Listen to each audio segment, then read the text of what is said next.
My name is Jamie Fraser. I'm curator for the Ancient Levant and Anatolia here at the British Museum, and I'm the lead curator in the exhibition Luxury and Power, Persia to Greece. What I want to share with you now are two of my favourite objects in the whole exhibition. It's these two sculpture reliefs behind me here. They're both reliefs from an ancient tomb monument that was located in an ancient city called Xanthos in southwestern Turkey, the ancient kingdom of Lycia. Now, tomb monuments around this time, so we're talking sort of 390, 380 BC, they're built in a style that we call pillar tombs. So you have to imagine a large monumental pillar rising up out of the ground with a constructed kind of podium, and then the tomb built as a kind of monument on top of that, which means we're looking at these in exactly the wrong way, because we should be looking at them like that. Now, this particular tomb monument was made by an ancient Anatolian or Lycian king called Urbanus. He's part of the Achaemenid Persian Empire, but he's very close to the Greek cities of Ionia on the Turkish coast and the whole Greek Aegean world as well. And so when he's designing this tomb monument, he's really kind of surfing the point break between being Persian and being Greek and being local Anatolian as well. And the reason I love these so much is that you get this beautiful blurring, twisting up of all these different iconographic influences into one splendid tomb monument.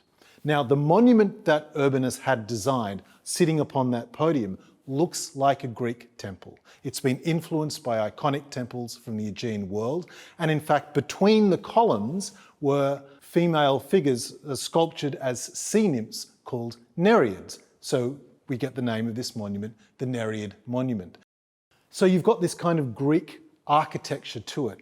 Urbanus is leaning on that side of the world for the cultural taste, the cultural flavour. And yet, you have to remember he's part of the Persian world as well. And it's Persia that really is the centre of power. So when Urbanus has himself depicted upon this monument, what he reaches for, what he uses are those protocols of power that are absolutely Persian. And if you look at this one behind me here you can see Urbanus, the ruler, lying down, reclining. This is an age of reclining drinking. And what he's doing is just straight out of the Persian court. In one hand, he's holding up what is called a rhyton. It's a wine pourer. It has a large metallic sort of silver funnel and then the head of a beast, in this case, a winged griffin. He's not drinking out of that. That's a wine pourer. He holds his thumb over one end, then releases it to release from a spout a stream of wine to flow brilliantly into a gold or a silver bowl balanced dexterously on the fingertips of his other hand. And just in case you don't get the illusion that, hey everyone, I'm drinking like a Persian, he's got a fulsome, luscious Persian-style beard as well.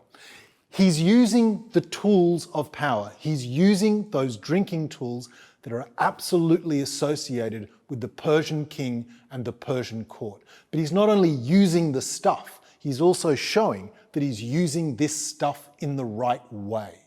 He knows the visual language of power, and he's presenting himself in that Persian format on this Greek-style monument, because when it comes to perpetuating his rulership and his authority, he's reaching for that Persian precedent.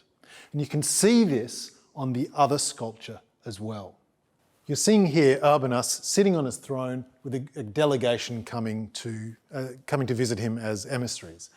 Everyone around him is dressed as Greeks in the tunic, the long flowing chitons, and yet look at how he has presented himself. It's absolutely purely Persian. He's got an Eastern style leather hat on his head, sitting on a Persian style throne with the claws of a lion's feet.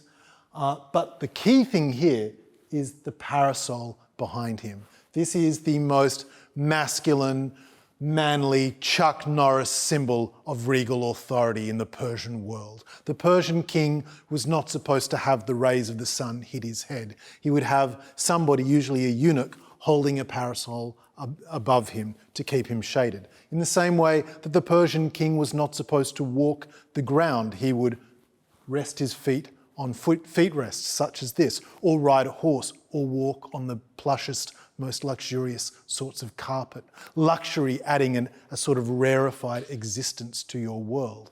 And here is Urbanus doing exactly the same thing. Not being Persian, not being Greek, but using parts of both cultures for different effect.